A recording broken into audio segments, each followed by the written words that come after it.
Timmy, a tough conversation to have with someone who's been such a key figure over the last couple of years, but you've made the decision to go back home, back to Australia to be with your family. I'm guessing this just felt like the right time to be reunited with your loved ones. Yeah, definitely. For being honest, Harry, it's not how I wanted things to end, but it is what it is, and everything happens for a reason. So it's it means I'm going back to my family, and I'm happy with that. And this is obviously also a celebration of your career with us. I imagine a club you now hold very close to your heart. Yeah, for sure. Came here 4 years ago. Took that risk and fell in love with the place instantly. My first year here, and that's why I stayed with this club. A few more years after. And you've had some fantastic moments here over the years. Is it tough to pick a standout? Oh, it is. I think one of the best memories I've had with the lads and the club was beating Saints at home. I didn't know that they haven't won there in over 40 years or something like that. So to be able to do that with the boys, and hearing how much it meant to the fans, definitely stuck with me as a great memory. And then, of course, the famous Lafai flick was born here too. An incredible piece of skill that you make so effortless. How did you even realise you had that in your locker?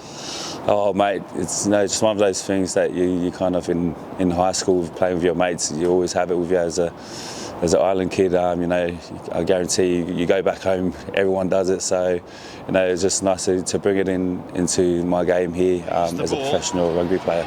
Brodie Croft now, Sneed, here is Esquire onto Tim Lafai, how did he do that? How did he do that? Burgess with the hat-trick, and he owes it to the wonder pass from Tim Lafai. I'm guessing you'd give a lot of props to the coaching team, Kurt and Chrissy, but I suppose Paul Rowley as a head coach will always have a special place in your career for how he's developed you over your time here at the club. Yeah, mate, they've done great with the way they just let us kind of play our game and not make us feel like robots on the field. Just let us have fun and do what we love, and that's why I love playing underneath Rolls and Kurt. And just a word for your teammates. You're a very popular member of that dressing room, Timmy. Just how much have the boys meant to you during your time here and made you feel so welcome and so involved and so part of a team? Yeah, massively, mate. They played a huge role in the person I became over here, and the energy I brought every time coming into training. Feeding those boys that energy, and I'll do anything for those boys.